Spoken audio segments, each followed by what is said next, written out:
Chapter 6. The Strata. The city is stratified by height. The full vertical range exists most clearly within the core. Districts at the outer edge climb only to the lower bands. 3 of those bands sit below the light-saturated commercial levels higher up, and most of the population lives in them. The foundation, called Do by those who live there, runs from ground level to 1 kilometer. No natural light reaches it. Filtration runoff and industrial exhaust foul the air. Disease and vermin pressure are constant. Scavengers, the de-chipped and the lost, share these levels with scavenged lamps and dumpster fires. People go down to disappear. Some stop being people once they get there. Above it sits the lower undercity, the Moku, 1 to 3 kilometers in height, minimal direct light. Black market dens, rows of reclined bodies plugged into dream feeds, generator rumble, scavenged power running through patched cabling. Respiratory masks are routine. Children grow up here without ever seeing direct sunlight. Higher again, the lower city mass. Citizens call it the Tech, 3 to 5 kilometers in height. Dim but functional. Filtration cycles in and out. Condensation runs from overhead pipes year-round. Mag rail hum, crowd movement, fabrication, repair. Normal life begins here. The bulk of the working population lives in this band. The architecture is the class system. The city was designed to keep its bottom in place.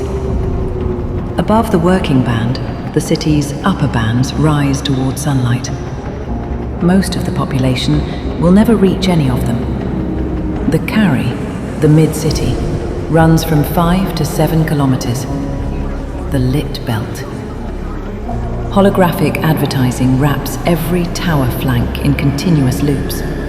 Massive corporate brand displays saturate every horizontal sightline.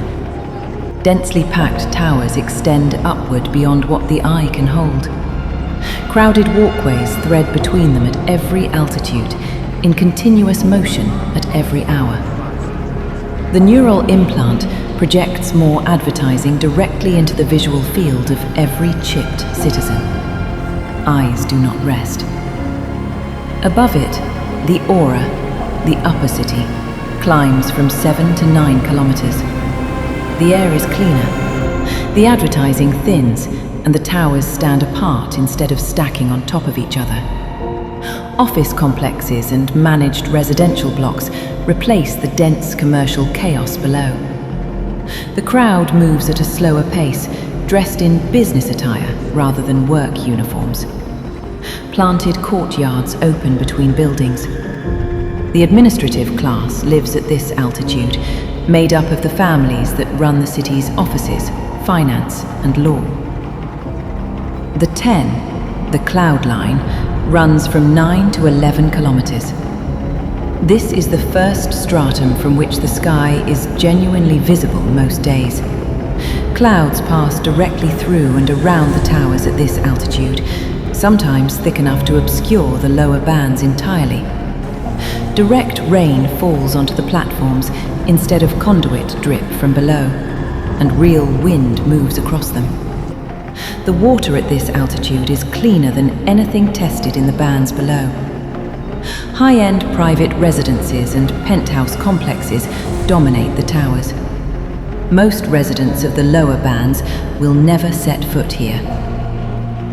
The AdTen runs from 11 to 14 kilometers. The only stratum with reliable direct sunlight.